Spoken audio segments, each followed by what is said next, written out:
आणि महत्वाचं म्हणजे आज म्हणजे फायनल राहिलेले 7 ते 8 बैलांना आम्ही फोन केला होता की आमच्या बरोबर पळा, पण काही काही आम्हाला नकारलं, म्हणजे फोन उचलला नाही किंवा कारण दिले की असं असं बैल जरा कमी जास्त होतोय. त्यांनी बैल दिला नाही, पण त्यांना सिद्ध करून दाखवलं. ते आमची ईर्षेचा हत्यार आहे आणि त्यांना आज सिद्ध करून दाखवलं त्याला. आणि खरं म्हणजे कार्तिक अख्ख्या महाराष्ट्राला कुठं काय असेल तर सोन्या 50 केसरीला बकासूरच्या चोट्यात पळणत पाहिला आणि तो त्याचा गुरु आहे. मित्रांनो नमस्कार. आज हिंद केसरी पेडगावचं मैदान झालं आणि त्या मैदानात 1 नंबरचा मानकरी ठरला कार्तिक आणि मेहरबान शेट. कसं नियोजन झालं होतं काय? नियोजन हे आमचं कार्तिक बैलच नियोजन साहिल जाधव आहे, तो नियोजन करतो. त्याने एकदम परफेक्ट नियोजन केलं होतं. नियोजन हे आमचं 18 तारखेला झालं होतं. गाडी आधी पळलेली, पण जरा गाडी पळताना पहिल्यांदा जेव्हा गाडी पळली होती तेव्हा जरा खाडी सुट्टीला गोठा झाल्यामुळे ती गाडी फॉल झाली होती. तेव्हा आम्हाला गटाला सरबत करायला लागलेली, पण त्यांनी आमच्यावर विश्वास दाखवला आणि आम्हाला बैल दिला. आणि आज त्यांनी सिद्ध करून दाखवलं की एक जोडी पळून 1 नंबरचा मान पटकावला. अरे वा, म्हणजे परत चान्स घेतला काय? परत हो चान्स घेतला, म्हणजे त्यांनी रिस्क घेतल्यासारखं घेतलं. गाडी पहिल्यांदा जरा बाहेर गेली होती, पण त्यांनी विश्वास ठेवून बैल आम्हाला दिला. आपले शिवम दादा असतील मथुरचे नियोजन करते, त्यांनी जरा ते बी पहिल्याला त्यांनी सहकार्य केलं. भरपूर त्यांचं सहकार्य झालं. त्यांना सांगितलं समजून की नाही तुम्ही आमच्या विश्वास ठेवा, हा पायरा करा, गाडी 100% काहीतरी करणार. आणि तसंच झालं. आज सिद्ध करून दाखवलं. जी आपण बैलगाडी क्षेत्रातली पंढरी म्हणतो, हिथं 1 नंबरचा मान मिळवणं असं सोपं नाही.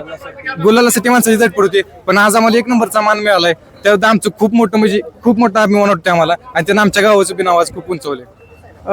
तुम्ही काय सांगाल? तुम्ही पहिल्यांदा बकासूरवर पळला होता, मग दादा म्हणजे तो काय विषय होता सगळा आपला देव बकासूरवर? बकासूर म्हणजे कार्तिकची खळी हो.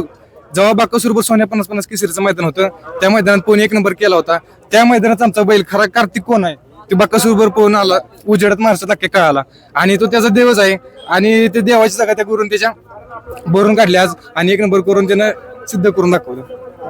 म्हणजे ही जोड कधी दिसेल आपल्याला पळताना परत काय? लवकरच गाडी पळताना दिसेल. हा, बाकी काय म्हणले बाकी सगळी घरातली बिरातली कसं काय? नाही खरं म्हणजे सगळ्यात आता बैलाचा धावणी असतो तिथं मैदानात पोर असतात, पण सगळ्यात मोठा वाटा घरच्यांचा पे सगळं आमचे म्हणजे मालक असतील निलेशेट, त्यांच्या मंडळी असतील, आई असतील, भाऊ असतील, त्यांच्या सगळं म्हणजे बैलाला जपायचं सगळं खाणं पिणं ते सगळं करतात.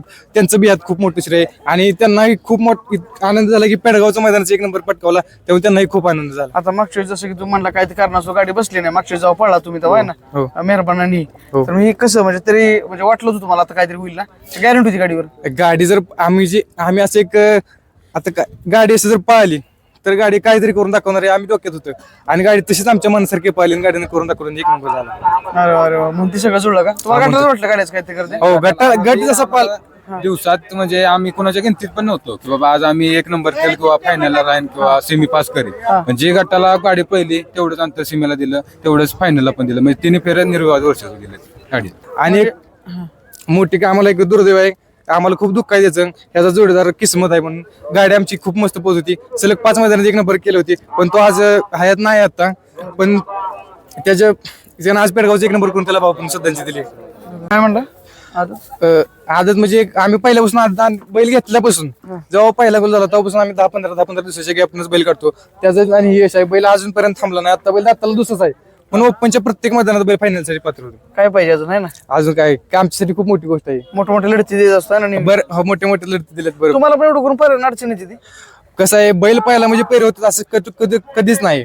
बैल पाहायला संघर्ष खूप करायला लागतो. पैर होत नाही, ती मोठे पैर होत नाही. ती बैल पाहायला म्हणजे नुसतं पैर होत नाही. आणि तर आता ज्या अंधारात बैल पाहणारे खूप आहेत, सगळीच मग उजेडात मोठ्या पैरात पोहणारी असते, पण पैरा करण्याला खूप त्रास होतो. माणूस पैरात येत नाही. पण जर नियोजन करून आलं तर बैलांच्या धमक असते, बैलाला कोणी कुठल्या कमी लेखू नये आणि त्यांना सिद्ध करून दाखवलं. तुम्ही म्हणला मग 50 केसरीला आपला बकासूर आणि पहिल्यांदा पळत, ती कसं नियोजन झालं होतं? ती पण नियोजन साहिल जाधव आम्हाला रिक्वेस्ट केली.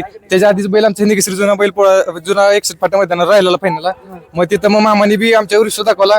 कोणाला वाटलं नव्हतं की वासरू 1 नंबर केलं. वासरू खूप बारकं होतं. सगळ्यांना गट पळायला वाटलं की गाडी काहीतरी सीमेला एवढी पळायची नाही, पण तिथं गाडी टॉपचा सीमा असं होता की फायनल सारखा सीमा होता, पण तो एवढा टॉपचा सीमी काढून गाडी फायनल 1 नंबर केला. ते मान्यच आहे की नाही? हो, चालतंय. तुम्हाला पण शुभेच्छा पुढच्या वाटचालीस. धन्यवाद.